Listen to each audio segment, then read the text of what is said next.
9:35 aquí en el rumbo de la mañana, en el rumbo del país. Rosario Espinal, politóloga, muy conocida, muy calmada y muy aguda. Bienvenida al rumbo de la mañana.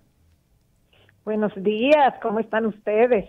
Muy bien, Rosario, deseosa de escuchar sus enjundiosos análisis en este momento respecto a lo que ha sido la primera gestión, el primer año de gestión de Luis Abinader y el Partido Revolucionario Moderno.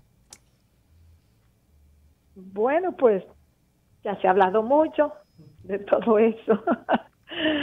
Ya se habla tanto que no hay mucho chance de hacer análisis. Pero bueno, ustedes me han llamado, así que yo pienso que sí, ¿alguien iba a hablar, por favor? No, Rosario, es su análisis. La pregunta tuya es ¿cómo tú ves la actualidad económica del gobierno frente a esta crisis? ¿Cómo te evalúa lo que ha pasado? Sí, el gobierno lo que ha decidido, según veo yo, es tratar de mantener el mayor nivel de estabilidad macroeconómica posible. El gobierno sabe que ese ha sido uno de los fuertes de la República Dominicana durante 2 décadas casi. Eso es lo que ha hecho. Esta es una economía subdesarrollada, es decir, tiene disposición, los dispositivos que tiene un país como Estados Unidos o la Unión Europea o China o lo que fuera, que pueden emitir dinero más fácilmente. Entonces, el gobierno ha decidido tener una buena reserva en dólares, se ha endeudado, es verdad, ha recurrido al endeudamiento. En una situación normal el país se endeuda, en una situación de crisis pues hay aún más necesidad de endeudarse. Eso es entendible por un lado y puede ser criticado por el otro, y eso es lo que hemos visto en este debate, incluso de los últimos meses. Pero es entendible que el dinero tiene que salir de algún lugar, entonces el gobierno busca dinero de 2 formas, o con impuestos o endeudándose. El gobierno intentó poner impuestos a fines del año pasado y no le salió la jugada porque hubo una reacción muy fuerte en las redes en contra. Entonces, ¿qué es lo que ha hecho el gobierno? Pues tratar de mantener una estabilidad macroeconómica, controlar la devaluación del dólar que se dio en los primeros meses de la pandemia, manteniendo una reserva importante de dólares, y por otro lado, no puede restringir mucho el gasto corriente, porque eso significaría despedir gente del gobierno, o despedir mucha gente, o despedir y no entrar nuevas, y el partido de gobierno tiene una presión muy fuerte de darle empleo a sus seguidores. Entonces, lo que ha optado es por reducir la inversión pública. Ese ha sido, digamos, el sacrificio que está haciendo. Temporalmente más o menos puede funcionar, pero no es una salida a mediano y largo plazo. Entonces ahí el gobierno tendrá que ver qué es lo que va a hacer para navegar esta crisis económica, donde hay una reducción de ingresos, hay un aumento de demanda de gastos, no solamente por la pandemia. Claro, la pandemia demanda de más gastos de salud, por ejemplo, o incluso en otras áreas, pero además de la pandemia, porque la sociedad dominicana tiene una expectativa de mejoría de vida. Incluso la noción del cambio de las elecciones de hace un año y piquito, pues estuvo sustentada en la idea de mejorar las condiciones de vida.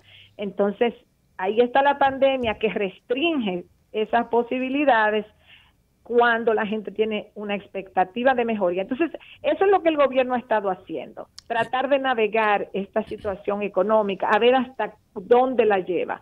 Miren que el gobierno ha retirado del discurso político más recientemente el asunto del pacto fiscal.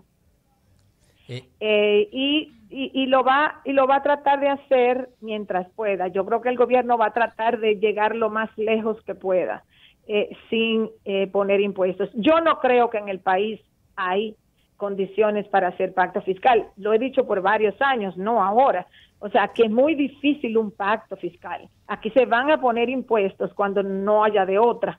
Entonces, cuando el gobierno encuentre un rinconcito para meterlos, los va a meter. Pero pacto fiscal, lo que se llama pacto con acuerdo entre distintos sectores, es muy difícil ya, o prácticamente imposible. Poner de acuerdo a empresarios, con trabajadores, con sector social, las distintas capas sociales, los distintos partidos políticos. Ya la situación se ha hecho muy tensa entre los partidos políticos y cada día se hará más tensa, porque cada día que pasa se acerca más el 2024. Entonces lo natural es que los partidos, en vez de concertar, se enfrenten. Entonces, por todas esas razones, y el empresariado se resiste a pagar más impuestos y a perder exenciones fiscales y demás. Entonces es muy difícil lograr un pacto fiscal. Rosario, yéndonos al ámbito político, las elecciones nos dejaron un resultado en el cuadro partidario.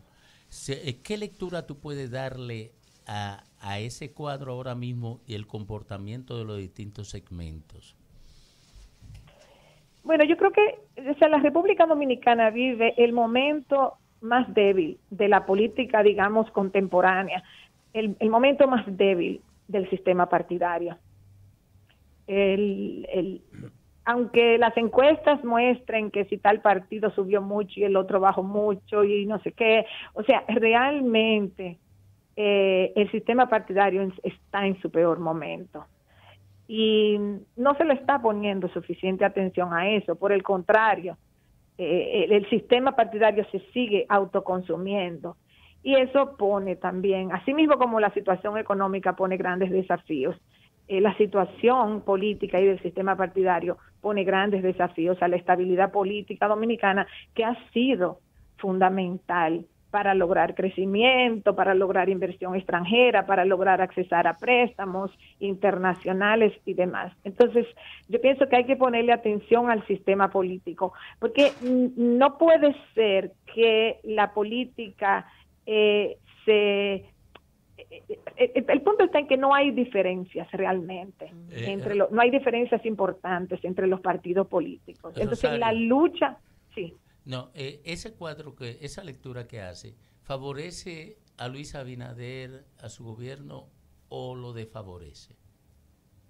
En el corto plazo lo favorece. Ya a más largo plazo, no favorece a nadie. ¿Tú ves un horizonte claro en lo que quiere, digamos, la élite empresarial y la élite política para el país? O sea, ¿se observa algún horizonte de ellos? No, yo creo que la élite empresarial lo que hace es acomodarse o aupar determinado partido en determinadas circunstancias para que nada cambie. O sea, para que las cosas más o menos continúen como están, porque por ejemplo, la élite empresarial ha sido muy beneficiada, ha sido muy beneficiada por todos los gobiernos. O sea, aquí la élite empresarial fue muy beneficiada en los gobiernos del PLD. O sea, el argumento de que dirigentes PLDistas se hicieron empresarios, bueno, es que fue una época de mucho crecimiento económico por muchos años. Extraño hubiera sido si eso no ocurre.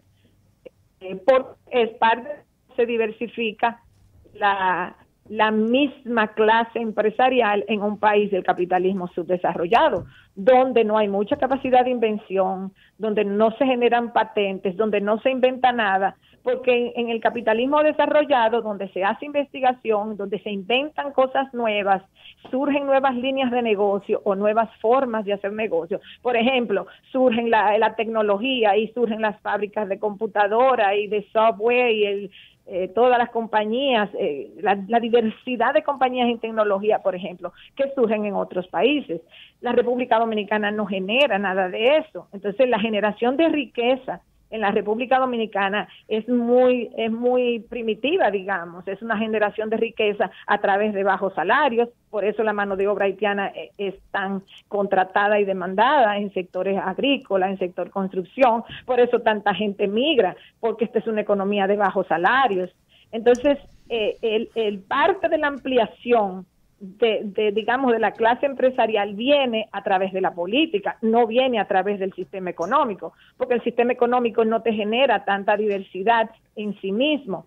Entonces, todo, digamos, yo pienso que en la medida en que digamos, la clase empresarial, para ponerle un nombre, porque yo no creo que ya es simplemente una élite, yo creo que en la República Dominicana es verdad que hay una élite empresarial más o menos compactada o bastante compactada, que tiene dominio a través de los medios de comunicación, a través de una serie de redes, pero en la República Dominicana ya hay una clase empresarial ampliada, que no solamente es esa élite empresarial. Entonces yo creo que se van acomodando en función de cómo va transitando la vida política del país. Eso es lo que ocurre. Yo no creo que la clase empresarial tenga un plan específico y aunque se unifica en el CONEP, tiene diversos intereses políticos.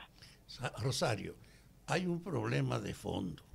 El Estado como está, el gobierno ha estado al servicio del mercado y del empresariado.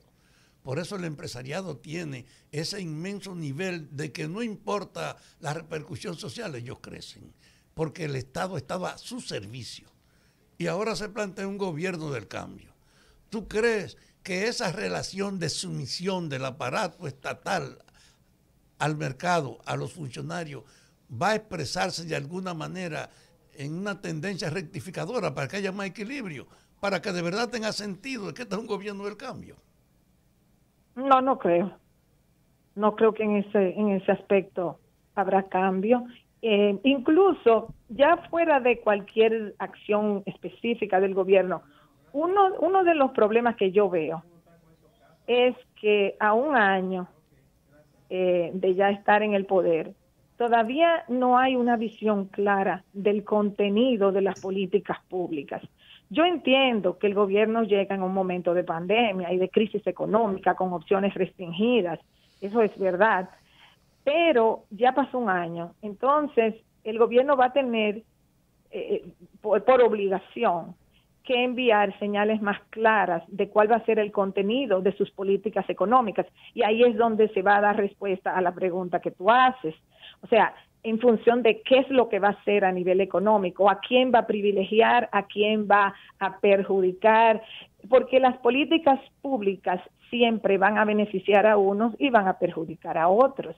O sea, no hay política pública perfecta. Lo que se busca generalmente en la política pública, sobre todo en los gobiernos, digamos, más preocupados por el bienestar general, es tratar de beneficiar a la mayor parte posible de la sociedad.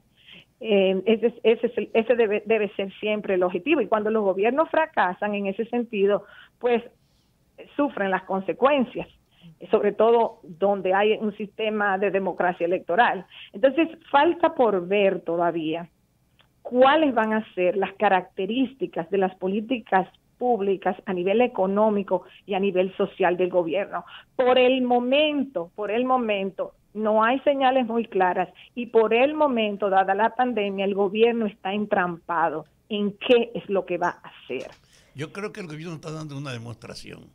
Primero, de ponerse en condiciones que seamos un atractivo turístico, a recuperar el mercado turístico a base de avanzar con las vacunas para que aquí la gente pueda venir sin temor a contaminarse. Y dos, una ofensiva para incrementar la inversión extranjera. Sobre esas dos bases, yo creo que el gobierno está haciendo una inversión. Lo que está haciendo en Manzanillo, lo que está haciendo en la Bahía de las Águilas, lo que está haciendo en Samaná. Es decir, concentrándose en crear la base del turismo y el ambiente que permita que ahora mismo en América Latina estemos sin competencia, y por lo tanto también para la inversión extranjera. Yo creo que sobre esas dos bases es que el gobierno está planteando su perspectiva económica de cambio. ¿Qué tú crees? No, estoy de acuerdo que eso es lo que el gobierno está haciendo, pero eso no es el cambio.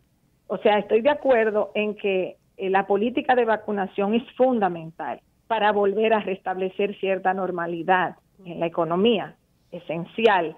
Y la República Dominicana ha tenido la suerte de beneficiarse del conflicto entre China y Estados Unidos, porque como China quería consolidar un poco su relación con un gobierno que veía adverso a esas relaciones que se abrieron hace varios años, entonces decidió vender vacunas a la República Dominicana y otros países no tuvieron esa suerte.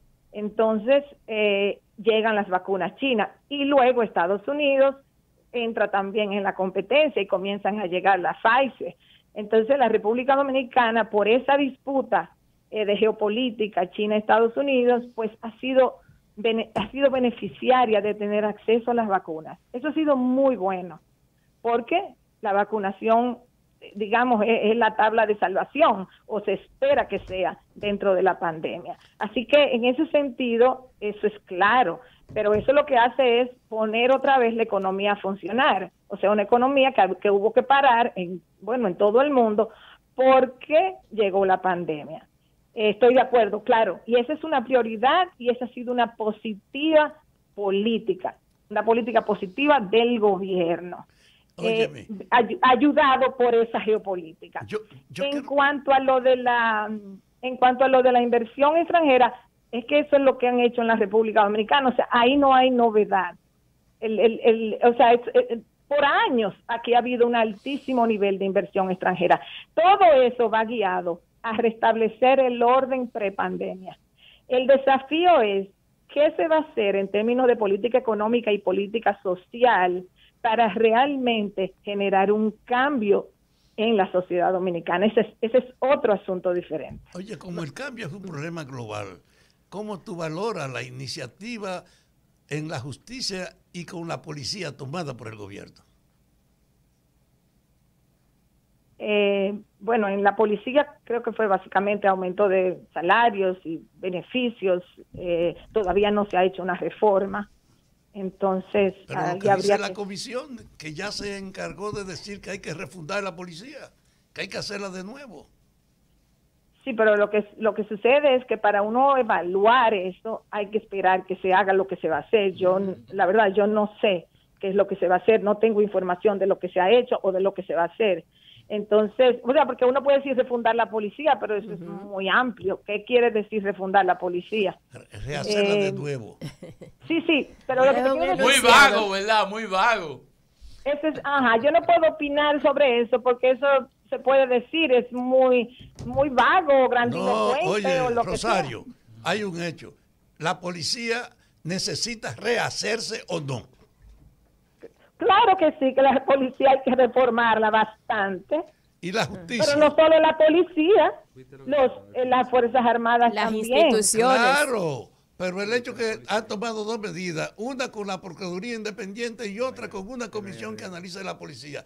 Son dos aspectos en política que no eran comunes aquí. Meterle los ojos a modificar la institucionalidad política, aunque tenga el problema del desarrollo económico o de cualquier área. Pero son dos aspectos del gobierno que no se pueden pasar por alto.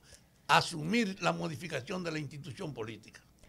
Bueno, ojalá que lo hagan. O sea, vamos a esperar que lo hagan. Ojalá que sí que lo hagan. Gracias, Rosario Espinal, por tu siempre oportuna participación en este espacio, El Rumbo de la Mañana. Muchas gracias.